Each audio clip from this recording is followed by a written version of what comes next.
समन्ता चक्रवालेषु अत्रा गच्छन्तु देवता सद्धम्मं मुनिराजस्स सुनन्तु सग्गमुखदं धम्मसवන කාලෝ අයං භදංතා ධම්මසවන කාලෝ අයං භදංතා ධම්මසවන කාලෝ අයං භදංතා නමෝ තස් භගවතු වරහතු සම්මා සම්බුද්දස්ස නමෝ තස් භගවතු වරහතු සම්මා සම්බුද්දස්ස නමෝ තස් භගවතු වරහතු සම්මා සම්බුද්දස්ස සාදු කියන කවුරුත් අති ගෞරවනීය විහාරාධිපති නායක හාමුදුරන් වහන්සේ ඇතුළු විහාරස්ථානයේ වැඩ සිටින පූජනීය වන්දනීය මහා සංඝරත්නයන් අවසරයි වාසනාවන්ත පින්වතුනි ඔබ හැමදෙනාම ඔබේ පන්සලට ඔබේ විහාරස්ථානයට මේ පුණ්‍ය භූමියට එකතුනේ ඔබේ ජීවිතයට වැදගත් ධර්ම කාරණා ටිකක් ශ්‍රවණය කරන්න. බණ ඇසීම අපිට නිවන් දොරටුවක් වෙනවා. ඒ නිසා මුලින්ම අදිෂ්ඨානයක් ඇති කරගන්න මේ උතුම් ධර්ම ශ්‍රවණයත් අපි හැමදෙනාටම නිවන් දොරටුවක් බවට පත් වේවා කියන අදිෂ්ඨානය. අද ධර්ම දේශනාවේ මාතෘකාවක් හැටියට සඳහන් කරලා තියෙන්නේ මම්මුලා නොවන්නට අපි තුල ඇති කරගත යුතු යෝනිසෝ මනසිකාරය ගැන. යෝනිසෝ මනසිකාරය ධර්මයට අනුකූලව නුවණින් විමසීමේ දක්ෂතාවය. ඒකට අපි කියනවා යෝනිසෝ මනසිකාරය. කෙලෙස් ප්‍රහාණය වෙන විදිහට කල්පනා කිරීමේ දක්ෂතාවය. උපන්නා වූ අකුසල් යටපත් වෙන විදිහට නෝපන් අකුසල් නෝපදවන විදිහට අපේ කල්පනාව මෙහෙව ගන්න පුළුවන් නම් ඊළඟට උපන් කුසල් වැඩි වෙන විදිහටත් නෝපන් කුසල් උපදින විදිහටත් අපිට අපේ කල්පනාව යොදව ගන්න පුළුවන් නම් ඒක බුදුරජාණන් වහන්සේ පෙන්වුවේ යෝනිසෝ මනසිකාරය. බුදුරජාණන් වහන්සේ මේ ධර්මය අවබෝධ කරගන්න තියෙන ක්‍රම කීපයක්ම පෙන්වුවා. අපි බොහෝ වෙලාවට අහන්නේ මේක භාවනාවෙන් විතරයි. මේ භාවනාවෙන්මයි නිවන් දකින්න තියෙන්නේ. අපි බොහෝ වෙලාවට හිතන්නේ එහෙමනේ. භාවනාවත් නිවන් දොරටුවක්. තවත් නිවන් දොරටු කීපයක් බුදුරජාණන් වහන්සේ පෙන්නනවා. ධර්මාවබෝධයේ පිණිස යෝනිසෝ මනසිකාරී යෙදෙමින් නිවන් දොරටු කීපයක්ම අපිට ධර්මාවබෝධයට සකස් කරගන්න පුළුවන්. එකක් තමයි දැන් මේ ඔබ බණ අහන. බණ ඇසීම නිවන් දොරටුවක් වෙනවා. හැබැයි බණ ඇසීම නිවන් දොරටුවක් වෙන්න නම් බණ අහන කෙනෙක් තුල තියෙන්න ඕන කියන කාරණා පහක්. පළවෙනි එක තමයි අප්‍රමාණ ආසාවකින් බණ අහන්න ඕනේ. ඒකට අපි ධර්මයේ කියන සුසුසති. සෝතං ඕදහති හොඳ අවධානයෙන් කන් යොමු කරගෙන බණ අහන්න ඕනේ. ඊළඟට අත්තං ගන්හාති අර්ථ ග්‍රහණය කරගන්න ඕන. අනත්තං රිංචති අනවශ්‍ය දේවල් බණහනකොට හිතෙන් බැහැර කරන්න ඕන. මම මේ ධර්මයේ තේරුම් ගන්නවා කියන අදිෂ්ඨානෙන් බණහන්න ඕන. අඤ්ඤා චිත්තං උපට්ඨපේති. අවබෝධ කරගන්න අදිෂ්ඨානෙ පිහිටවාගෙන බණහන්න ඕන. අනුලෝමිකාය කන්තියා සමන්නාගතෝ හොති කියන ධර්මාවබෝධයට අවශ්‍ය වෙන ආකාරයට නුවණින් විමසමින් යෝනිසෝ මනසිකාරයක් තුල බණහන්න. එතකොට බණහද්දිත් අපිට යෝනිසෝ මනසිකාරය අවශ්‍යද නැද්ද? අවශ්‍යයි. එතකොට තමයි ධර්මයේ වැටහෙන්නේ. ඔබ දන්නවා මේ බුද්ධ ශාසනය තුල සසර නුවණ වඩපු යෝනිසෝ මනසිකාරය කියන එක සංසාරිකව වැඩෙනවා. ඒක තමයි අපි කියන්නේ ප්‍රඥා පාරමිතාව කියලා. ප්‍රඥා වඩන්න තියෙන මාර්ගය තමයි ධර්මය අහලා යෝනිසෝ මනසිකාරයේදී. ඔබ බලන්න බුදුරජාණන් වහන්සේගෙන් ආලව කහනවා කතංසු ලබතේ පඤ්ඤං ප්‍රඥාව ලැබෙන්නේ කොහොමද ඇහුවා. බුදුරජාණන් වහන්සේ වදාලා සද්ධානෝ අරහතන් ධම්මං නිබ්බානප්පත්තිය. නිවන කරා යන බුදුපසේ බුදු මහරහතන් වහන්සේලාගේ ධර්මය සද්ධාවෙන් අහන්න කියනවා. සුසුසා ලබතේ පඤ්ඤා අප්පමත්තෝ විචක්කනෝ. ඒ ඇසූ ධර්මයේ ප්‍රඥාව ලැබෙන තෙක් අප්පමත්තෝ විචක්කනෝ අප්‍රමාදීව නුවණින් හිතන්න. ඒ කියන්නේ යෝනිසෝ මනසිකාරයේදී ඒ ධර්මයේ නුවණින් විමසමින් ධර්මයට අනුව විමසමින් බලන්න කියනවා. අන්න ප්‍රඥාව ලබන මඟ. එහෙමනම් අපිට බණ ඇසීම නිවන් දොරටුවක් කරගන්න නම් ඔබ බණ අහද්දී ඒ ධර්ම කාරණා නුවණින් විමස තමා තුලින් ගලප බලන්න ඕනේ. මොකද මේ ධර්මයේ ඕපනයිකයි. ඕපනයිකයි කියන්නේ තමා තුලින් බලන්න තියෙන. තමා තුලට පමුණවාගෙන විමස බලන්න ඕනේ. මේ ඇස අනිත්‍යයි කියලා ඇහෙනකොට අනුන්ගේ ඇස් දිහා නෙමෙයි බලන්නේ. තමන්ගේ ඇස දිහා. නාම රූප නිසා හටගත් ඇසක්. අන්න විමස ධර්මයට අනුව බලනවා තමා තුලින්. අන්නේ විදිහට අපිට හොඳ අවධානයෙන් කන් යොමු කරගෙන ඒ ධර්ම කාරණා නුවණින් විමසමින් බණහන්න පුළුවන් නම් බණ ඇසීම නිවන් දොරටුවක් වෙනවා. ඊළඟට බුදුරජාණන් වහන්සේ වදාලා ධර්ම දේශනයත් නිවන් දොරටුවක්. දැන් මේ බණ කියන එක නිවන් දොරටුවක්. ඔබ බලන්න මේ බුද්ධ ශාසනය තුල දැන් ලංකාවේ ඔබ අහලා ඇති ඉස්සර වැඩ ඉඳලා තියෙනවා මලියදේව කියලා මහරහතන් වහන්සේ නම. බොහොම ප්‍රසිද්ධයි ඉස්සර මේ ලංකාවේ වැඩ හිටිය කෙනෙක්. උන්වහන්සේ උපන් ගම කෑගල්ල කියලා. රහත් වෙලා පැවිදි වෙලා රහත් වෙලා තියෙන වට්ටාරම. උන්වහන්සේ ලංකාවේ බොහෝ තැන්වල වැඩ ඉඳලා දහම් දෙසලා තියෙනවා. මේ මලියදේව ස්වාමීන් වහන්සේ රහත් වෙන්නේ පොයේ දවසක රාත්‍රී පිරිසකට දහම් දෙසනකොට. බණ කියාගෙන යද්දී ධර්මාසනයේදීම හිත එකඟ වුණා. ධර්ම දේශනා කරගෙන යද්දී ධර්මාසනයේදීමයි හිත කෙලෙසුන්ගෙන් මිදිලා බණ කියද්දිම රහත් වුණා. එතකොට මලියදේව මහරහතන් වහන්සේ කියන්නේ බණ කියද්දී රහත් වෙච්ච මහරහතන් වහන්සේ නම. දැන් හිතන්න ධර්මයේ දේශනා කරද්දී අපි නුවණින් ධර්මයේ ගලපනවා විමසනවා. මානසිකාරයේ කෙදෙනවා. ධර්ම මානසිකාරයක් තුල තමයි ධර්මයේ දේශනා කරන්නේ. නැතු නිකන් ඉබේ කිය වෙනව නෙමෙයි. එහෙම හොඳ අවධානයෙන් ඒ ධර්මයේ මෙනෙහි කර ධර්මයේ ගලපමින් දහම් දෙසනකොට දේශකයන් වහන්සේටත් ධර්ම දේශනාව නිවන් දොරටුවක් වෙනවා. අපේ බුදුරජාණන් වහන්සේ වැඩ සිටිය කාලේ 80 මහා ශ්‍රාවක මහරහතන් වහන්සේලා අතර හිටියා හේමක මහරහතන් වහන්සේ.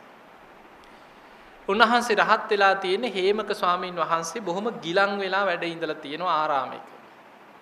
එතකොට 69ක් චාරිකාය වඩින භික්ෂූන් වහන්සේලා හදිස්සියෙම මේ ආරාමයට වැඩියා. උන්වහන්සේලා චාරිකාවේ යන ගමන් හේමක ස්වාමීන් වහන්සේ වැඩ ඉන්න ආරාමයට එනකොට උන්වහන්සේ හොඳටම ලෙඩ වෙලා ගිලන් වෙලා. ඉක්මනට මොකද කරේ? උන්වහන්සේගේ සිවුරු ටික හොදලා කුටි ආස්පස් කරලා උන්වහන්සේට බොහොම ගෞරවයෙන් අප උපස්ථාන කරා. එහෙම අප උපස්ථාන කරාට පස්සේ කුණු වතුර එකක් කුණු කරලා උස්සලා අරගෙන නාවලා අලුත් සිවුරක් අන්දලා උන්වහන්සේව ඇඳේ උස්සලා නිදි කෙරෙව්වා. හේමක ස්වාමීන් වහන්සේ ගිලන් ඇඳේම අර නිදාගෙන ඉන්න ඉරියව්වෙම අර 69ක් භික්ෂුන් වහන්සේලාට කතා කරලා කියනවා ආයුෂ්මතුනි ඔබ වහන්සේලා මට බොහෝම සද්ධාවෙන් අප උපස්ථාන කරා. ඔහොම වැඳ ගන්න මම ඔබ වහන්සේලාට ආශිර්වාදයක් කරන්නම් බණ ටිකක් කියන්නම් කියලා ගිලන් ඇඳේම ඉඳගෙන 69ක් භික්ෂුන් වහන්සේලාට බණ ටිකක් කිව්වා. බණ කියාගෙන යද්දී ගිලන් ඇඳේදීම කෙලෙසුන්ගෙන් මිදිලා බණ කියද්දිම රහත් වුණා. හේමක මහරහතන් වහන්සේ රහත් වෙලා තියෙන්නේ පිරිසකට බණ කියද්දී. ඔය වගේ කීප නමක් ගැනම තියෙනවා බණ කියද්දී රහත් වෙච්ච රහතන් වහන්සේලා. එතකොට බණ කියද්දී ධර්මය අවබෝධ වෙන්න නම් ඒ ධර්ම දේශනාව තුලත් දේශකයන් වහන්සේ යෝනිසෝ මනසිකාරී යෙදෙමින් දහම් දෙසන්නට ඕනේ. ඊළඟට බුදුරජාණන් වහන්සේ වදාලා ධර්ම සාකච්ඡාව නිවන් දොරටුවක් කියනවා. අපිට ධර්මය අවබෝධ කරගන්න තියෙන තව ක්‍රමයක් තමයි ධර්ම සාකච්ඡා කිරීම. ගැඹුරු ධර්ම කාරණා ධර්මාවබෝධයට අවශ්‍ය වෙන ආකාරයට අපි සාකච්ඡා කරන. අන්න කල්යාණ මිත්‍ර මුණ ගැහුණට පස්සේ ධර්මාවබෝධයට අවශ්‍ය වෙන ආකාරයට ධර්මයේ සාකච්ඡා කරන. එහෙම සාකච්ඡා කරන්නෙත් නුවණින් විමසමින් යෝනිසෝ මනසිකාරයේ දෙමින්. පටිච්ච සම්පාදේ කියන්නේ මොකක්ද? පංච උපාදානස්කන්ධ කියන්නේ මොකක්ද? කොහොමද අනිත්‍ය වශයෙන් බලන්නේ? මේ ආයතන අනිත්‍ය වශයෙන් මෙනෙහි කරන්නේ කොහොමද? අන්න ගැඹුරෙන් මේවා සාකච්ඡා කරනකොට නුවණින් විමසමින් යෝනිසෝ මනසිකාරී යෙදෙමින් නම් අපි ධර්ම සාකච්ඡා කරන්නේ. ඒ සාකච්ඡාව නිවන් දොරටුවක් වෙනවා. ධර්ම සාකච්ඡාව තුලත් අපිට ධර්මය අවබෝධ වෙන්න පුළුවන්. එතකොට ඔන්න නිවන් දොරටු තුනයි. බණ ඇසීම නිවන් දොරටුවක්, ධර්ම දේශනාව නිවන් දොරටුවක්, ධර්ම සාකච්ඡා කිරීම නිවන් දොරටුවක්. ඊළඟට බුදුරජාණන් වහන්සේ වදාළ ධර්ම සම්මර්ෂණේ නිවන් දොරටුවක් කිය. ධර්ම සම්මර්ෂණය කියන්නේ යෝනිසෝ මනසිකාරයටමයි. ඒකට අමුතු ඉරියව්වක් ඕනේ නැහැ. සම්මර්ෂණේ හැම වෙලාවෙම ධර්මයේ නුවණින් විමස බලනවා. අපි පුටුවක වාඩි වෙලා හිටියත් අපිට ධර්මයේ නුවණින් විමස බලන්න පුළුවන්. ඊළඟට නිදාගෙන හිටියත් නිින්ද යනකම් ඇඳේ ඉඳන් ධර්මයේ විමසන්න බැයිද? පුළුවන්. ඊළඟට බස් එකේ වාඩි වෙලා යනවා. වාහනයක ඉඳගෙන යනවා. ගමනක් යනවා. තිට්ටං චරන් නිසින්නවා සයානවා. ඉඳගෙන හිටියත් හිටගෙන හිටියත් ඇවිදගෙන ගියත් නිදාගෙන හිටියත් නිින්ද යනකම් හැම වෙලාවෙම ධර්ම මනසිකාරයකේ දෙන්න පුළුවන්. යෝනිසෝ මනසිකාරයෙන් ධර්මයේ විමසන්න පුළුවන්. දැන් බලන්න ඔබ දන්නවා ආනන්ද හාමුදුරුවෝ රහත් වෙලා තියෙන්නේ කොහොමද? අපි අහලා තියෙන්නේ සතර ඉරියව්වෙන් තොරයි. ඒ කියන්නේ ඉඳගෙන ඉන්න ඉරියව්වෙත් නෙමෙයි, හිටගෙන ධර්මයේ විමසන කොටත් නෙමෙයි, සක්මන් කරගෙන ඉරියව්වෙදිත් නෙමෙයි, නිදාගෙන සිංහසෙයියාවෙන් ධර්මයේ විමසලත් නෙමෙයි. උන්වහන්සේ තමයි ධර්ම භාණ්ඩාගාරික. බුදුරජාණන් වහන්සේගේ මුළු ධර්මස්කන්ධෙම කටපාඩමින් ධාරණය කරගත්ත කෙනා. සතිමන්තාන සිහිනුවන තියෙන භික්ෂූන් අතර අග්‍රයි කියන. දුතිමන්තාන යමක් ක්ෂණයෙන් වටහා ගන්න භික්ෂූන් අතරින් අග්‍රයි. බුදුරජාණන් වහන්සේ පිරිනිවන් පෑවට පස්සේ ආනන්ද හාමුදුරුවෝ බුදුරජාණන් වහන්සේ පිරිනිවන් පානකොට සෝතාපන්න ඵලයටපත් වෙලා පමණයි. උන්වහන්සේ රහත් වෙලා හිටියේ නෑ ඒ වෙනකොට. හැබැයි ආනන්ද හාමුදුරුවෝ බොහොම සංවේදී කෙනෙක්. බුදුරජාණන් වහන්සේ පිරිනිවන් පාන වෙලාවෙත් බොහොම දුකෙන් හඬා වැළපුණා. බුදුරජාණන් වහන්සේ මල්ල රජදරුවන්ගේ උපවර්තන ශාල වනෝද්‍යානයේ සල්ගස් දෙකක් අතර සිංහසීයාවෙන් සැතපීලා පිරිනිවන් පාන වැඩ ඉන්නකොට භික්ෂු සංඝයාට නොයේක් විදියට අවවාද අනුශාසනා කරලා ටික වෙලාවකින් බලනකොට ආනන්ද හාමුදුරුවෝ පේන්නේ නැහැ. බුදුරජාණන් වහන්සේ වදාලා මහණෙනි කොමේ ආනන්ද? බැලුව වටපිට ළඟ අහල පහල කොහෙවත් නැහැ. බුදුරජාණන් වහන්සේ වදාලා ආනන්දව හොයාගෙන එන්න කියලා. බලනකොට ආනන්ද හාමුදුරුවෝ විහාරෙ පිටිපස්සේ දොරටුවක උළුවස්සකට හේතු වෙලා හොඳටම හඬා වැළපෙනවා. අනේ මට අනුකම්පා කරපු මගේ ශාස්ත්‍රුන් වහන්සේ පිරිනිවන් පානවා. මට කාගේ නම් පිහිටක්ද? මං තනි වෙනව නේද? මං අසරණ වෙනව නේද කියලා හඬා වැළපෙනවා. භික්ෂුන් වහන්සේලා ඇවිල්ලා කිව්වා ස්වාමීනි භාග්‍යතුන් වහන්සේ ආනන්ද අන්න අර අසවල් තැන උළුවස්සකට හේතු වෙලා හොඳටම හඬා වැළපෙනවා කියලා. බුදුරජාණන් වහන්සේ වදාළ මහණෙනි තථාගතයන් වහන්සේගේ වචනේ ආනන්දට එන්න කියන්නේ. තථාගතයන් වහන්සේ කතා කරනවා කියලා ආනන්දව එක්කන් එන්න කිය. භික්ෂුන් වහන්සේලා ගිහිලා ආනන්ද හාමුදුරන් එක්කන් ආවා. ඉතින් ආනන්ද හාමුදුරුවෝ ළඟට ආවට පස්සේ බුදුරජාණන් වහන්සේ සංඝ පිරිස ඉදිරියේ කියනවා මහණෙනි මේ ආනන්ද බොහෝ ගුණ ඇති කෙනෙක්. තථාගතයන් වහන්සේට උපස්ථාන කරන්නම කල්ප ලක්ෂයක් පෙරම් පුරාගෙන ආපු කෙනෙක් කියෝ. අතීතේ වැඩ සිටිය බුදුවරුන්ටත් මේ ආනන්ද වගේම අග්‍ර උපස්ථායකවරයෙක් ඉඳලා තියෙනවා. අනාගතේ පහළ වෙන බුදුවරුන්ටත් මේ ආනන්ද වගේම මහා පින්වන්ත අය ඒ බුද්ධ ශාසනවල පහළ වෙනවා. මේ විදිහට කියලා බුදුරජාණන් වහන්සේ වදාළ ආනන්දේ තථාගතයන් වහන්සේ දේශනා කරා නේද? සබ්බේහි මේ පියේහි මනාපේහි නානා බහු විනා බහු. මේ ලෝකේ සියලු ප්‍රියමනාප දේවල් අනිත්‍යයි වෙනස් වෙනවා. ආනන්ද ඔබ ධර්මයේ සිහි කරගන්න. ඔබ හිත හදාගන්න. ආනන්ද ඔබ තව නොබෝ කාලෙකින් සියලු කෙලෙසුන්ගෙන් මිදිලා උතුම් අරහත්ත්වයට පත් වෙනවාමයි කියලා බුදුරජාණන් වහන්සේ පිරිනිවන් මංචකයේදීම ආනන්ද හාමුදුරන්ට දේශනා කරා. බුදුරජාණන් වහන්සේ පිරිනිවන් පෑවට පස්සේ ආනන්ද හාමුදුරුවෝ ශ්‍රී දේහය ආදාහනය කළ ධාතුන් වහන්සේලාත් බෙදලා කටයුතු ඉවර වුණාට පස්සේ ජේතවනේ ගන්ධ කුටියට වෙලා දොර වහගෙන දවසම හඬා වැළපෙනවා. කියන දානේ වළඳනවා ඇවිල්ලා හඬා වැළපෙන. අනේ බුදුරජාණන් වහන්සේ මට මේ වෙලාවේ ආනන්ද පැන් ගේන්න කියලා කතා කරපු වෙලාව. බුදුරජාණන් වහන්සේගේ බුදුමුවින් වැඩිපුරම කියවෙච්ච වචනේ තමයි ආනන්ද කියන වචනේ. ඉතින් ආනන්ද හාමුදුරුවෝ සිහි කර කර හඬා වැළපෙනවා. දැන් පළවෙනි ධර්ම සංගායනාවට රජගහනුවර සප්තපරණී ගුහාව ඉදිරිපිට සියලු කටයුතු සූදානම් වෙලා ඉවර වෙගෙන යනවා. ආනන්ද හාමුදුරන්ට ගානක්වත් නැහැ. ආනන්ද හාමුදුරුවෝ දුක් වෙවි ඉන්නවා. භික්ෂුන් වහන්සේලා රැස් වෙලා ආනන්ද හාමුදුරුවෝ කැඳවලා කියනවා මහා කාශ්‍යප මහරහතන් වහන්සේ අවවාදයක් කරා. ආනන්ද ඔබ නැතුව මේ සංගායනාව කරන්න බෑ. ඔබයි ධර්ම භාණ්ඩාගාරික. බුදුරජාණන් වහන්සේගේ 84000ක ධර්මස්කන්ධේ කටපාඩමින් දරාගෙන ඉන්නේ ඔබ. ඔබ වීරිය කරන්න. ඔබ ඉක්මනටම කෙලෙසුන්ගෙන් මිදෙන්න. මොකද ධර්ම සංගායනාවේදී මහරහතන් වහන්සේලා තීරණය කරා සංගායනා සභාව රහතන් වහන්සේලාගෙන් පමණක් සිදු කළ යුතුයි කියලා. නැත්නම් අනාගතයේ කවුරු හරි චෝදනාවක් කරන්න පුළුවන් ඔය සංගායනාවේ කෙලෙස් සහිත කෙනෙක් වාඩි වෙලා හිටියා. ඕක සතරාගතියෙන් යුක්තයි කියලා කවුරු හරි චෝදනා කරන්න පුළුවන්. සෝවාන් වුණත් කෙලෙස් ටිකක් හරි තියෙනවනේ. එතකොට ඒ නිසා ආනන්ද ඔබ වීරිය කරන්න කියලා සංඝයා ආනන්ද හාමුදුරන්ව උනන්දු කෙරෙව්වා. ආනන්ද හාමුදුරුවෝ අන්තිම මොහොතේ හිත හදාගත්තා. දැන් සංගායනාව පහුවදා ඔක්කොම සූදානම්.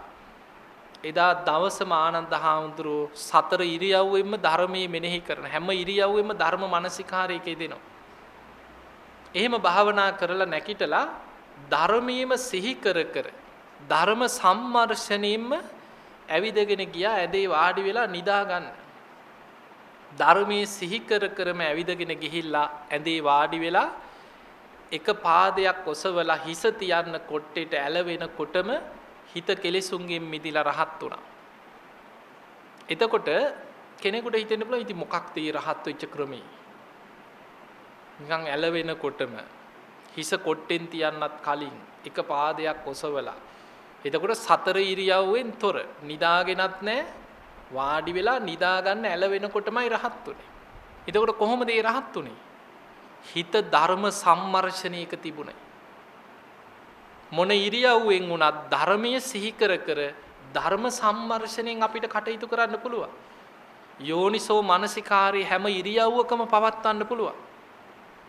ආනන්ද හාමුදුරුවෝ ධර්මයේම සිහි කර කර ධර්ම සම්මර්ෂණයෙන්මයි හැම මොහොතක්ම ගෙවුවේ. ඒ නිසයි හිත කෙලෙසුන්ගෙන් මිදිලා රහත් උනේ. එතකොට අන්න අපිට ධර්මය අවබෝධ කරගන්න තියෙන තවත් ක්‍රමයක් තමයි හැම මොහොතෙම හැම ඉරියව්වෙම ධර්ම සම්මර්ෂණයකදී. ඊළඟ එක තමයි භාවනාව නිවන් දොරටුවක් කියන. භාවනා කිරීමත් නිවන් දොරටුවක් තමයි. එතකොට භාවනාවේදී අපි කරන්නේත් මොකක්ද? යෝනිසෝ මනසිකාරයම තමයි. බුදුරජාණන් වහන්සේ වදාළ ධර්මයට අනුව අපි නුවණින් විමස තමා තුළින් ධර්මයේ ගලප විමස බලනවා. යෝනිසෝ මනසිකාරයකේ දෙනවා. එතකොට භාවනාවේදී කරන්නේ අපි ඉරියව්වක වාඩි වෙලා එක්ක ඉඳගෙන හරි සක්මනේ හරි යම් ඉරියව්වක් තුල ඉඳගෙන හොඳට හිත යොමු කර කර යෝනිසෝ මනසිකාරයේදී ධර්මයේම තමයි විමස බලන්නේ. එතකොට ඒක භාවනා කරන විදියට කරන්නත් පුළුවන්. අනිත් ඉරියව් තුල හැම වෙලාවෙම ධර්ම සම්මර්ෂණයකින් යෝනිසෝ මනසිකාරය දෙන්නත් පුළුවන්. බණහන ගමන් නුවණින් විමසීමස ධර්මයේ ගලප බලන්නත් පුළුවන්. කෙනෙකුට ධර්මයේ කියලා දෙන ගමන් යෝනිසෝ මනසිකාරයෙන් ධර්මයේ ගලප බලන්නත් පුළුවන්. ධර්ම සාකච්ඡාවේදී ධර්මයේ විමස බලන්නත් පුළුවන්. එතකොට ඔය හැම ක්‍රමයකින්ම ධර්මය අවබෝධ කරගන්න පුළුවන් කියන. හැබැයි අපිට දකින්න ලැබෙන්නේ බොහෝ දෙනෙක් සමාජයේ ඕක භාවනාවෙන් විතරයි. භාවනා කරන්නේ නැතුව නම් නිවන් දකින්න බෑ. භාවනා කරන්නේ නැතුව නම් බෑ බෑ කී කී ඉන්නවා. සමහරු කරන භාවනාවකුත් නැහැ. එතකොට වෙන්නේ අනෙක් නිවන් දොරටු කීපෙම මගහැරිලා යනවා. ඒ නිසා පින්වතුනි ඉඩ ලැබිච්ච හැම වෙලාවකම බණහන කොටත් ධර්මයේ නුවණින් විමසමින් යෝනිසෝ මනසිකාරය තුල බණහන. ඒ අහපු ධර්මයේ කාට හරි කියලා දෙන්න. ඒකට මේ ධර්මදේශකෙක් වෙන්න ඕනේ නැහැ. gedara ඉන්න 3-4 දෙනා හරි අල්ලගෙන අහපු ධර්මයේ විස්තර කර කර කියලා දෙනවා. එතකොට තවත් හොඳට වැටහෙනවා. දැන් බලන්න බුදුරජාණන් වහන්සේගේ කාලේ ධර්ම කතිකයෝ හිටියා ගිහි අය ගොඩක්. චිත්ත ගෘහපති හොඳ ධර්ම කතිකයෙක් කියන. හත්තාලෝක පුත්ත සිටුතුමා හොඳ ධර්ම කතිකයෙක්. ඊළඟට ධර්ම කතික කෙනෙක් තමයි කුජ්ජුත්තරා. කුජ්ජුත්තරාගෙන් බණ ටික අහලා තමයි සාමාවතී ඇතුළු 500ක් දෙනා ධර්මයේ වටහා ගත්තේ. කුජ්ජුත්තරා කියන්නේ කවුද? උදේනි රජ්ජුරුවන්ගේ මාලිගාවේ හිටිය වැඩකාරි දාසී. සාමාවතී ඔන්න බලන්න ධර්මයේ වැඩෙන හැටි. සාමාවතී තමයි ඒ මාලිගාවේ අගබිසව. තව බිසෝවරු ඉඳලා තියෙනවා ගොඩක් සේවිකාවොත් ඉඳලා තියෙනවා. එතකොට සාමාවතී පුරුදු වෙලා හිටියා මාලිගාව හැමදාම මල් වලින් සරසන්න. කුජ්ජුත්තරාට කහවණු 8ක් දෙනවා මල් ගෙනෙන් කියලා. කුජ්ජුත්තරා මොකද කරන්නේ? කහවණු 4ක් ඉනේ ගහ ගන්නවා. කහවණු 4ක මල් ගේනවා. ගෙනල්ලා කියනවා මල් කාර්යය මෙන්න මෙච්චරයි කහවණු 8ට දුන්නේ කියලා. එතකොට නිකන් ඇත්තටම කුජ්ජුත්තරා ධර්මයේ වැටහෙන්න පෙර නිකන් කොහොම කෙනෙක්ද? හොරකම් කරනවද නැද්ද? හොරකම් කරනවා. බොරුත් කියනවද නැද්ද? මල් කාර්යය මෙච්චරයි දුන්නේ කියලා බොරුත් කියනවා. එතකොට සීලයක් තිබ්බද? නැහැ. දවසක් මල් ගේන්න යනකොට එදා මල් නැහැ. සුමන මල් කාර්යයාගේ නිවසට එදා බුදුරජාණන් වහන්සේ ඇතුළු සංඝයා දානයකට වඩිනවා. මල් කාර්යයා මල් විකුණන්න ගෙනල්ලා නැහැ. දැන් මල් කොහොම හරි හොයන්න ඉපැ. එහෙම ගියා නිවසට. යනකොට බුදුරජාණන් වහන්සේ ඇතුළු සංඝයා දානේ වළඳලා අවසන් වෙලා බුක්තානුමෝදනා ධර්ම දේශනාව කරන්න සූදානම් වෙන වෙලාව. කුජ්ජුත්තරත් ගිහිලා අර පිරිස අතර කෙළවරේ වාඩි වෙලා හිටියා. ඉවර වෙලා මල් ටික ඉල්ලගෙන යන්නම් කියලා. බුදුරජාණන් වහන්සේ දහම් දෙසන්න පෙර බැලුවා කවුද අද මේ පිරිස අතරින් ධර්මාවබෝධය ලබන පින්වන්තම කෙනා? බුදු ඇසට අරමුණු උනේ අච්චර පිරිසක් බණ ඇහුවත් කුජ්ජුත්තර පෙර පින් තියෙන කෙනා. බුදුරජාණන් වහන්සේ දහම් දෙසනකොට බලනවා 100,000 ගණන් බණහන්න හිටියත් කවුද මේ පිරිස අතරින් ධර්මාවබෝධය ලබන පින්වන්තම කෙනා කියලා. ඒ වෙනකොට පින මෝරලා නුවණ මෝරලා තිබුණේ කුජ්ජුත්තරාවගේ. කුජ්ජුත්තරා අරමුණු කරගෙන දහම් දෙසුවා. දේශනාව අවසන් වෙනකොට කුජ්ජුත්තරා සෝවාන් ඵලයටපත් වුණා. සිව්පිලිසිඹියා ඥාන ඇතුව සෝවාන් වුණා කියලා තියෙනවා. ওই සිව්පිලිසිඹියා පිහිටන්නේ වැඩිපුර රහතන් වහන්සේලාට. හැබැයි සෝවාන් වෙනකොටම සිව්පිලිසිඹියා ඥාන පිහිටලා තියෙනවා කීප දෙනෙකුට. මුළු බුද්ධ ශාසනයේම 5 දෙනෙක් ගැන තියෙනවා. ආනන්ද හාමුදුරුවන්ට සිව්පිලිසිඹියා ඥාන පහළ වුණා කියන සෝවාන් වෙද්දී. ආනන්ද හාමුදුරුවෝ සෝවාන් මට්ටමේ හිටියත් ධර්ම කතිකේ ධර්මයේ විස්තර කරමින් බුදුරජාණන් වහන්සේ කෙටියෙන් කියන දේ විස්තර කරලා වැටහෙනවා. අර්ථ ධර්ම නිරුක්ති පටිභාන හැටියට විස්තර කර කර ඊවැ දහම් දෙසන්න දක්ෂයි. ඊළඟට උපාලි ගෘහපතියා චිත්ත ගෘහපති හත්තාලෝක පුත්ත සිටුතුමා ඔය වගේ අය ගිහි අය අතර සිව්පිලිසිමියා ඥාන ලැබිච්ච අය කියන කාන්තාවන්ගෙන් එක්කෙනයි කුජ්ජුත්තරා. සෝවාන් වෙනකොටම සිව්පිලිසිමියා ඥාන ලැබුවා කියලා තියෙනවා. දැන් ධර්මයේ වැටහුණා. එදා කහවණු 8ේම මල් ගත්තා. දැන් සෝවාන් වුණා කියන්නේ ආර්යකාන්ත සීලයක පිහිටපු කෙනෙක්. කහවණු 8ේම මල් ගත්තා. දැන් මල් දෙගුණයක්.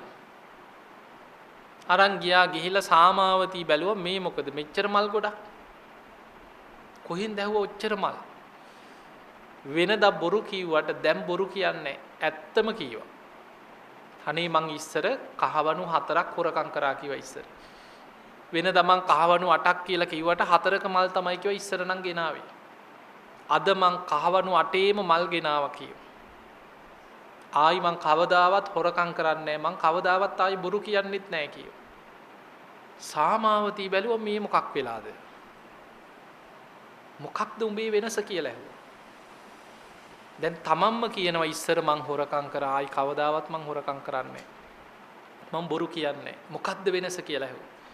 එතකොට කුජුත්තරා මල් ටික දීලා බුදුරජාණන් වහන්සේ වැඩ ඉන්න දිශාවට අත් දෙක එකතු කරලා නළලි තියාගෙන බුදුගුණ කියලා වන්දනා කරලා කියනවා අද මම බුදුරජාණන් වහන්සේගෙන් දහමක් ඇහුවා. ඒ ධර්මයේ මට වැටහුණා කියෝ. ඒ ධර්මයේ මට අවබෝධ වුණා කියෝ. එතකොට සාමාවතී කිව්වනේ ඒ බණ ටික අපිටත් කියලා දීපන් කියෝ. එතකොට බලන්න ඔන්න ධර්මයේ වැටහෙන ධර්මය අවබෝධ වෙන ශ්‍රාවකයා ධර්ම ගෞරවේ කරන හැටි. රස්සාව පැත්තක. කුජුත්තරා කිව්වා බණ නම් කියන්න බෑ කිව්වා මෙහෙම. දැන් සේවිකාවනේ නෙමෙයි. සේවිකාව. කඩේ යමන් කිව්වොත් කඩේ යනවා. හොදන්න කිව්වොත් හොදනවා. වැසිකිලි හොදන්න කිව්වොත් හොදනවා. රෙදි හොදන්න කිව්වොත් රෙදි හොදනවා. මාලිගාව සුද්ධ කරන්න කිව්වොත් සුද්ධ කරනවා. ඇයි? සේවිකාව. හැබැයි බණ කියන්න බෑ කිව්වා එහෙම. මම බණ කියනවා නම් මාව සුවඳ පැන් වලින් නාවන්න කියෝ. මට හොඳ වටිනා සලුවක් දෙන්න කියෝ. මේ වැරහැලි ඇඳගෙන බණ කියන්න බෑ කියෝ. ධර්ම ගෞරවයක් තියෙන්න ඕන කියෝ. මට වටිනා සලුවක් දෙන්න කියෝ. මට උස් ආසනයක් පනවන්න කියෝ. උස් ආසනයක වැඩ ඉඳලා මම ධර්මයේ කියද්දී බිම වාඩි වෙලා ඉඳලා ධර්ම ගෞරවයෙන් බණ අහන්න කැමති නම් බණ කියනවා කියෝ. දැන් කාටද මේ නීති ටික දාන්නේ? රජ්ජුරුවන්ගේ අන්තපුරේ අගබිසෝ ඇතුළු බිසෝවරුන්ට. ඔළුව ඉදිමිච්ච බිසවක් නම් තියාගනින් උඹේ බණ කියලා ගහලා පන්නන්න නැද්ද එහෙනම්? කොහොමනේ මිනිස්සුනේ? හැබැයි සාමාවතී ඇතුළු 500ම පෙර පින් තියන අය. මේ සියලු දෙනා එකතු වෙලා කුජුත්තරාව සුවඳ පැන් වලින් නෑවුවා. නාවල වටිනා සුදු සලුවක් දුන්නා. බොහොම ගෞරවයෙන් උස් ආසනයක් පනවලා මේ 500 දෙනාම බිම වාඩි වෙලා කිව් අනේ අපිට ධර්මී කියන්න කියලා. කුජුත්තර අර ආසනයේ ළඟට ගිහිල්ලා බුදුරජාණන් වහන්සේ වැඩ ඉන්න දිශාවට හැරිලා බුදුගුණ කියලා වැඳලා වාඩි වුණා. අර අහපු බණ ටික බොහොම ලස්සනට විස්තර කර කර දහම් දෙසුවා. බණ ටික අහලා ඉවර වෙච්ච ගමන් සාමාවතී ඇතුළු 500ක් සාදුකාර දීලා කියනවා කුජුත්තරාවනි අද ඉඳන් ඔබට කහවණු 16ක් දෙනවා කියෝ. කහවණු 8ක මල් ගේන්න කියෝ. ඉතුරු කහවණු 8 ඔබට හැමදාම යන්න කියව බුදුරජාණන් වහන්සේ දහම් දේශන තැනට. උන්වහන්සේ බණ කියනවා අහගෙන ඉඳලා හැමදාම අපිට මේ වගේ ඒ බණ ටික කියලා දෙන්න කියලා. කුජුත්තරා තමයි එළියට යන්නේ. සාමාවතී ඇතුළු අගබිසෝරුන්ට මාලිගාවේ තහංචි එළියට බහින්න බෑ. කොටු කරගෙන රජ්ජුරුව තියන් ඉන්නේ. හැබැයි කුජුත්තරා දවස ගානේ ගිහිල්ලා බණ අහලා අහපු බණ ටික ලස්සන්ට විස්තර කර කර කියලා දුන්නා. ඒ බණ ටික අහලා සාමාවතී ඇතුළු 500ක් ධර්මයේ පුරුදු කරා. භාවනා කරා ධර්මයේ විමසුවා යෝනිසෝ මනසිකාරය යෙදුණා. දැන් බලන්න ධර්මයේ පුරුදු කරගත්ත කෙනාට තීරණාත්මක මොහොතක ධර්මයේ සිහි කරගන්න පුළුවන්. අන්න ඒකයි යෝනිසෝ මනසිකාරය පුරුදු කිරීමේ වටිනාකම. පුරුදු කරලා නැත්නම් මරණ මංචකේ අල්ලන්න හිටියොත් පුළුවන්ද? අමාරුයි. එතකොට බලන්න සමහරව ඉන්නවනේ මැරෙන අන්තිම වෙලේ අල්ල ගන්නම් කියලා ඉන්නවනේ. නැද්ද පවුල් වල එහෙමයි. උඹලගේ පාඩුවේ ඉඳපල්ලා මං ඒක ඒ වෙලාවට කරගන්නම් කියන අය නැද්ද? ඉන්නව නේද? හොඳටම අමාරුයි වැටෙන්නේ අන්නේ අය. යෝනිසෝ මනසිකාරී කියන එක කාලයක් පුරුදු කරන්න ඕන දෙයක්. එතකොට තමයි හිත යෝනිසෝ මනසිකාරී පිහිටන්. ඉන්නකම් අයෝනිසෝ මනසිකාරයේම යෙදිලා කෙලෙස් ඇතිවන විදිහටම කෙලෙස් උපද්දවම ඉඳලා මැරෙන්න වැටෙනකොට අන්තිම හිතට යෝනිසෝ මනසිකාරය අල්ලන්න පුළුවන්ද? අමාරුයි. දැන් බලන්න පුරුදු කරගත්ත කෙනාගේ වටිනාකම. දැන් ඔබ හිතන්න මිනිස්සු මැරෙනවනේ. ඔය මැරෙන ක්‍රම අතර වේදනා සහගත මරණයක් තමයි ගින්නෙන් පිච්චිලා මැරෙන එක. ඇඟිල්ලක් හරි පිච්චිලා ඇතිනේ කවදා හරිනේ. උණු වතුර ටිකක් හරි හැලුණා නම් අතකට කකුලකට. ඔබ දන්නවා ගින්නෙන් පිච්චෙන වේදනාව කොහොමද කියලා. මුළු ඇඟම ගිනි ගන්නකොට ධර්මයේ පුරුදු කරපු නැති කෙනෙක් නම් හූ තියනවා කෑ ගහනවා ගිනි තියාගත්ත අය බලන්නකෝ. භාවනා කරනවද පිච්චෙනකම්? නෑ, ගිනි තියාගත්තත් දුවනවා කෑ ගහනවා කෑ ගහ දුවනවා. ඒ වේදනාව දරා ගන්න අමාරුයි. හැබැයි සාමාවතී ඇතුළු 500ක් මැරුණේ කොහොමද? මාගන්දියා ගිනි තියලා. අර ගොඩනැගිල්ලටම ගිනි තිබ්බා. උදේනි රජ්ජුරුවෝ කැරැල්ලක් සංසිඳවන්න යන වෙලාව බලලා කණුවල රිදි පාංකඩ ඔතලා ගිනි ගන්න තෙල් වක් කරලා ගිනි තිබ්බා ගොඩනැගිල්ලට. එහෙම ගිනි ගන්නකොට දැන් පැන ගන්න අතක් නැහැ, දොරවල් ඔක්කොම වහලා ඒවා හිර කරලා දොර ජනෙල් වෙන කෙනෙක් නම් කෑ ගහයි හූතියයි බේරගනියෝ කියයි ජනෙල් වලින් පනින්න හදයි. මරුණක් කමක් නැහැ කියලා එක්ක උඩින් පනි. සාමාවතී කියනවා නැගනිවරුනි අපිට දැන් බේරෙන්න අතක් නැහැ කියෝ. අපිට තියෙන්නේ බුදුරජාණන් වහන්සේ වදාළ ධර්මයේ විතරයි කියව පිහිටට. අපිට වටිනා දෙයක් තියෙනවා. ඒ නිසා කවුරුවත් හිත විසිරෙන්න දෙන්න එපා කියෝ. සතිපට්ඨානෙ සිහිය පිහිටව ගන්න, මෛත්‍රියෙන් හිත රැක ගන්න කියෝ. හිතට ද්වේෂයක් වෛරයක් ඇති වුණොත් අපිම පරදිනවා කියෝ. ඒ වෙලාවේ දැන් බලන්න මේ ස්වභාවික ගින්නක් නෙමෙයි මාගන්දියා ගිනි තියලා. එහෙම වෙලාවක හිත යෝනිසෝ මනසිකාරයකට ගන්න කොච්චර අමාරුද? වෛරයටමනේ යන්නේ. තරහ කේන්තියම නෙන්නේ. හැබැයි ඒ වෙලේ හිත රැක ගන්න කිව්වා. 500ම දැන් කුජුතරා නැති වෙලාවක්. මාලිගාවෙන් එළියට ගිය වෙලාවේ තමයි ගිනි තිබ්බේ. දැන් සාමාවතීගේ අවවාද අහලා 500ම වාඩි වුණා. 500ම ගිනි ගන්න ගොඩනැගිල්ල ඇතුලේ වාඩි වෙලා ධර්මයේ නුවණින් විමසුවා යෝනිසෝ මනසිකාරය යෙදුණා. අර අහපු ධර්මයේ විමස බැලුවා. සාමාවතී කියනවා ගින්නෙන් පිච්චෙනකොට විශාල වේදනාවක් දැනේ. හැබැයි මේ වේදනාවත් අනිත්‍යයි කියලා වේදනානුපස්සනාව වඩන්න කි. ඔබ අහලා ඇති සතර සතිපට්ඨානෙ තියෙනවා කායානුපස්සනා, වේදනානුපස්සනා, චිත්තානුපස්සනා, ධම්මානුපස්සනා. වේදනානුපස්සනාව ස්පර්ශේ ප්‍රත්‍යයෙන් තමයි විඳීම උපදින්නේ. ආයතන හයේම මේ ඇස කන නාසය දිව කය මනස කියන කොහේ විඳින් ඇති වුණත් ස්පර්ශේ ප්‍රත්‍යයෙන් ඇති වෙන්නේ. ඒක අනිත්‍යයි. ඒ නිසා අනිත්‍ය වශයෙන් බලන්න කියෝ. 500ම ගින්නෙන් පිච්චෙද්දී භාවනා කරා වේදනානුපස්සනාව වැඩුවා. 500 දෙනාම ගොඩනැගිල්ලෙම කර වෙලා පිච්චිලා මැරිලා ගියා. බුදුරජාණන් වහන්සේ දේශනා කරනවා මහණෙනි සාමාවතී ඇතුළු 500ක් අනාගාමී ඵලයට පත් වෙලා සුද්ධාවාස බඹලව පහළ වුණා කියෝ.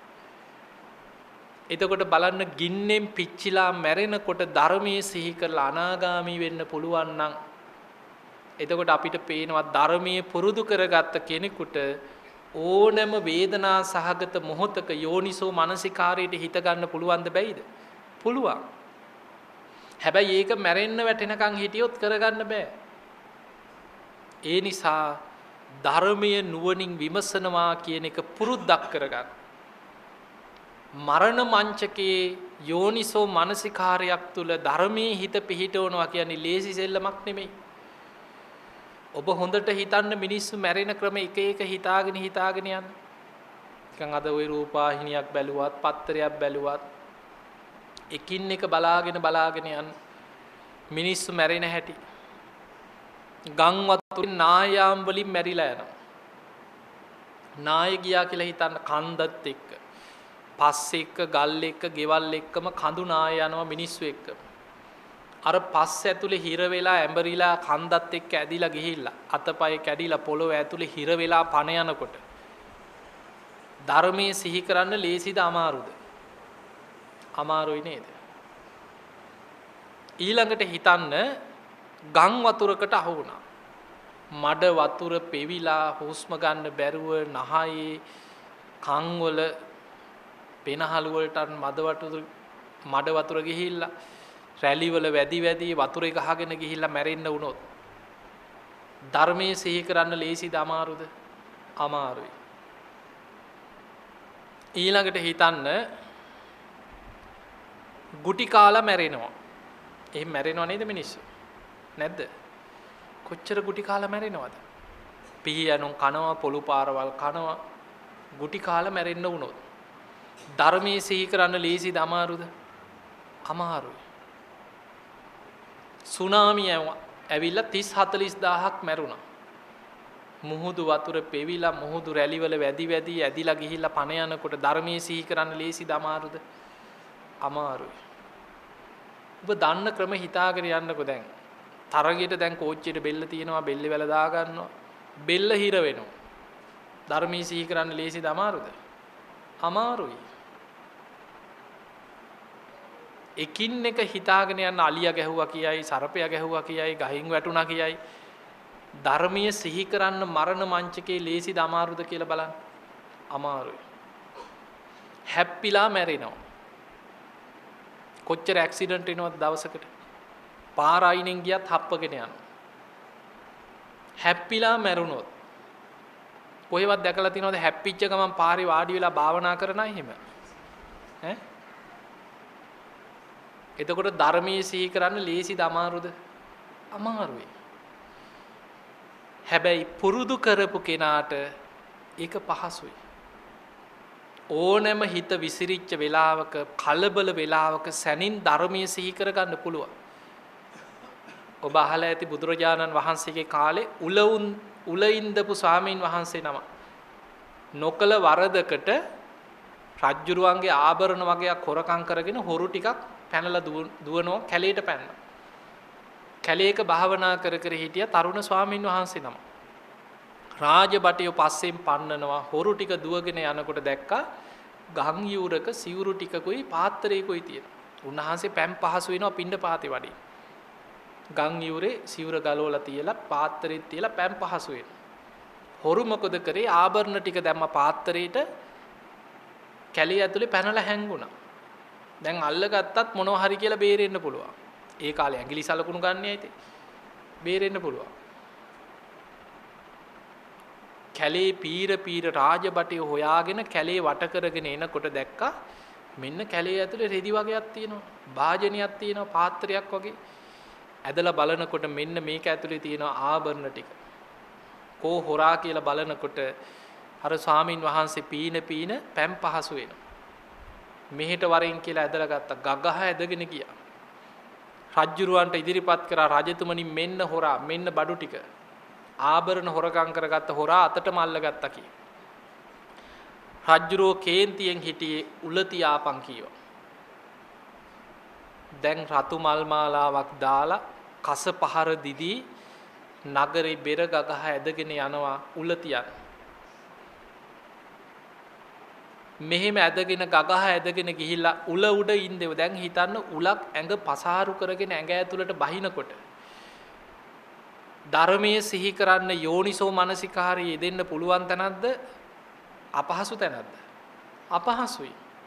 හැබැයි උන්වහන්සේ ධර්මයේ කාලයක් පුරුදු කරගත්ත කෙනා. උල ඉන්දෝනකට වේදනාව දැනෙනකොටම මතක් වුණා නේ බුදුරජාණන් වහන්සේගේ ධර්මයේ කොච්චර සත්‍යයක්ද? ඉපදීම දුකයි කියලා නේද දේශනා කරේ. ඉපදිච්ච නිසා නේද මම මේ දුක් විඳින්නේ. කොච්චර සංසාරේ මං නොකල වැරදි වලට මේ වගේ උල් පාරවල් කාලා, උල ඉන්දවල බෙලි කැපුම් කාලා වේදනාව විඳලා මැරිලා ඇද්ද? බුදුරජාණන් වහන්සේගේ බුදුවැසට අරමුණු වුණා තමන් වහන්සේගේ ශ්‍රාවක දරුවෙක්. නොකල වරදක්, හැබැයි පෙර සසර අකුසලයක්. ඒ ජීවිතේ නිවැරදි කාර්යය වෙන්න පුළුවන්. හැබැයි සංසාරේ කරපු කර්ම විපාකයක්. ඇඟ පසාරු කරගෙන උලක් බහිනවා. ධර්මීය සිහි කරන්න යෝනිසෝ මනසිකාරය දෙනවා. බුදුරජාණන් වහන්සේ දැක්ක නිවන් දකින්න පින තියෙනවා තාම. උන්වහන්සේ දික්කල අතක් හකුලනවා වගේ හකුලපු අතක් දිග හරිනවා වගේ සැනින් අර ස්වාමීන් වහන්සේට පමණක් පේන විදිහට එතන පෙනී හිටියා. පෙනී ඉඳලා ඇහුවා භික්ෂුව දැන් ඔබ හොඳට විමසලා මට මේවට උත්තර දෙන්න කියලා. මේ රූපය නිට්ටයද අනිත්‍යද කියලා ඇහුවා. අනිච්ඡම් බන්තේ අනිත්‍යයි ස්වාමීනි. අන්න යෝනිසෝ මනසිකාරේ නුවණින් විමසලා උත්තර දෙනවා. අනිච්ඡම් බන්තේ අනිත්‍යයි ස්වාමීනි. එහෙමනම් අනිත්‍ය වූ රූපයක් නිසා ඔබට ඇති වෙන්නේ සැපක්ද දුකක්ද? හොඳට විමසලා උත්තර දෙන්න කි. දුක්ඛම් බන්තේ දුකයි ස්වාමීනි කි. එහෙමනම් මේ රූපය මම මගේ ආත්මයයි කියලා මට ඕන විදියට පවත්වන්න පුළුවන්ද? නොහේතම් බන්තේ නැහැ ස්වාමීනි මේක අනාත්මයි කි. බුදුරජාණන් වහන්සේ වදාළ එහෙමනම් ඔබ මේ සතර මහා ධාතුන්ගෙන් හටගත්තු රූපය අනිත්‍යයි දුකයි අනාත්මයි කියලා මෙනෙහි කරන්න කි. භික්ෂුව මේ වේදනාව නිට්ටයද අනිත්‍යද ඇහුවා. වේදනාව දැන් හොඳටම දැනෙන වෙලාවක්. අනිච්ඡම් බන්තේ අනිත්‍යයි ස්වාමීනි. ස්පර්ශයෙන්මයි කිය විඳීම උපදී. එහෙමනම් අනිත්‍ය වූ විඳීමක් නිසා ඔබට ඇති වෙන්නේ සැපක්ද දුකක්ද? දුක්ඛම් බන්තේ දුකයි ස්වාමීනි කිය. එහෙමනම් මේ වේදනාව මගේ ආත්මයයි කියලා පිළිගන්න පුළුවන්ද ඇහුවා. නොහේතම් බන්තේ නැහැ ස්වාමීනි මේක අනාත්මයි කිය. බුදුරජාණන් වහන්සේ වදාළ එහෙමනම් වේදනාවත් අනිත්‍යයි දුකයි අනාත්මයි කියලාම සිහි කරන්න. ඊළඟට අහනවා සංඥාව නිට්ටයද අනිත්‍යද? සංස්කාර විඥාන. රූප වේදනා සංඥා සංඛාර විඥාන කියන පංච උපාදානස්කන්ධ ගැනම ওই වගේ ප්‍රශ්න කර ගිහිල්ලා බුදුරජාණන් වහන්සේ වදාලා ඔබ මෙහෙම හිතන්න කීවා අතීත අනාගත වර්තමාන තමාගෙන් බාහිර ගොරෝසු සියුම් දුර ළඟ හීන ප්‍රනීත මේ මොන ස්වභාවයෙන් පැවතුනත් රූප වේදනා සංඥා සංඛාර විඥාන අනිත්‍යයි. මේක දුකක්. මේක මගේ ආත්මයයි කියලා මට ඕන විදිහට පවත්වන්න බෑ. ඔබ නුවණින් විමස ඔය විදිහට බලන්න කියලා ධර්මයේ සිහි කෙරෙව්වා. බුදුරජාණන් වහන්සේ නොපෙනී ගියා. උල උඩම වේදනාව යටපත් කරගෙන උල ඇඟ පසාරු කරගෙන ඇඟට බහිනකොටම අනිත්‍ය මෙනෙහි කරා යෝනිසෝ මනසිකාරය යෙදුනා. උල උඩම රහත් වුණා. උල උඩම පිරිනිවන් පෑවා. එතකොට බලන්න මේ බුද්ධ ශාසනයේ රහත් වෙච්ච එක මහරහතන් වහන්සේ නමක්. හැබැයි උන්වහන්සේට රහත් වෙලා සිවුරක් දරාගෙනවත් බොහෝ වෙලාවක් රහතන් වහන්සේ නමක් හැටියට වැඩ ඉන්න ලැබුණාද? නෑ. උල උඩම රහත් වුණා. උල උඩම පිරිනිවන් පෑවා. ඔය වගේ බාහ්‍ය දාරුචීරිය බලන්න මහපාර අයිනෙම දන ගහගෙන ධර්මයේ නුවණින් විමසුවා. සසර කර්මයකට කුලප්පු වෙච්ච එළදෙනක් ඇන්න. මහපාරෙම මැරිලා වැටෙනකොටම හිත කෙලෙසුන්ගෙන් මිදිලා රහත් වුණා. එතකොට අපිට පේනවා මොනතරම් අමාරු වෙලාවක වුණත් ධර්මය සිහි කරගන්න පුළුවන් නම් යෝනිසෝ මනසිකාරේ හිත පවත්වන්න පුළුවන් නම් ධර්මය අවබෝධ කරන්න පුළුවන්. ධර්මයේ වටහා ගන්න පුළුවන්. ඒ නිසා ධර්මයේ නුවණින් විමසන්න. යෝනිසෝ මනසිකාරය කියන එක කාලයක් පුරුදු කරන්න ඕන. ලෙඩේ හැදුනට පස්සේ කලබල වෙලා අල්ලන්න උත්සාහ කරාට අමාරුයි. කාලයක් බණ අහලා භාවනා කරලා ධර්මයේ පුරුදු කරගත්ත නිසා බණපද ඇහෙනකොට හිත පිහිටනවා. ඒ නිසා කාලයක් පුරුදු කරන්න. බුදුරජාණන් වහන්සේ අපිට පෙන්වුවේ මේ ධර්මයේ වඩනවා කියන එක භාවිතා බහුලී කතා. බහුල වශයෙන් පුරුදු කරන්න. නිතර වඩන්න. ඒ නිසා නිතර ධර්මයේ විමසන්න පුරුදු වෙන්න. යෝනිසෝ මනසිකාරයේ දෙන්න. නිතර බණ අහන ධර්මයේ නුවණින් විමස බලන්න. ධර්ම සාකච්ඡා කරන්න. ඒ ධර්මයේ විමසන්න. අහපු බණ පුරුදු විදියට මතක තියෙන විදියට කාට හරි විස්තර කර කියලා දෙන්න. ඒකත් විමස. විවේකයක් ලැබිච්ච ගමන් භාවනා කරන්න. ඔය ක්‍රම කීපේම පුරුදු කරනකොට ධර්මාවබෝධයට අවශ්‍ය විදිහට ඔබේ යෝනිසෝ මනසිකාරේ වැඩෙනවා. ප්‍රඥාව වැඩෙනවා. ඒ නිසා බුදුරජාණන් වහන්සේ ආලවකට පෙන්වුවේ ධර්මය අවබෝධ වෙන්න නම් සද්ධානෝ අරහතන් ධම්මා. සද්ධාවෙන් බුදු පසේ බුදු මහරහතුන්ගේ ධර්මය අහන්න කිය. ඒ අහපු ධර්මය සුසුසා ලබතේ පඤ්ඤා අප්පමත්තෝ විචක්කනු ප්‍රඥාව ලැබෙන තෙක් අප්‍රමාදීව නුවණින් විමසමින් යෝනිසෝ මනසිකාරය යෙදිලා තමා තුලින් විමස බලන්න කිය. ඔබ අහලා ඇති ධර්මය අවබෝධ වෙන්න නම් බාහිරින් ලැබෙනවා කරුණු දෙකක්. කල්යාණ මිත්‍ර සේවනයයි සද්ධර්ම ශ්‍රවණයයි. තමා තුල ඇති කර ගන්න ඕනේ යෝනිසෝ මනසිකාරයයි ධම්මානුධම්ම ප්‍රතිපදාව. යෝනිසෝ මනසිකාරය කියන්නේ අහන ධර්මයේ නුවණින් විමසා බැලීමේ දක්ෂතාවය. ධම්මානුධම්ම ප්‍රතිපදාව කියන්නේ ඒ ධර්මයට අනුකූලව ජීවත් වීමේ දක්ෂතාවය. ඔන්න ඔය හැකියාව ඔබ ඇති කරගත්තොත් ඔබට මේ ධර්මය අවබෝධ කරගන්න පුළුවන්. ඉතින් එහෙමනම් ඔබ හැම දිනාටම අපි ආශිර්වාද කරනවා මාත්‍රිකාව උනේ මම්මුලා නොවන්නට අප තුල ඇති කරගත යුතු යෝනිසෝ මනසිකාරය.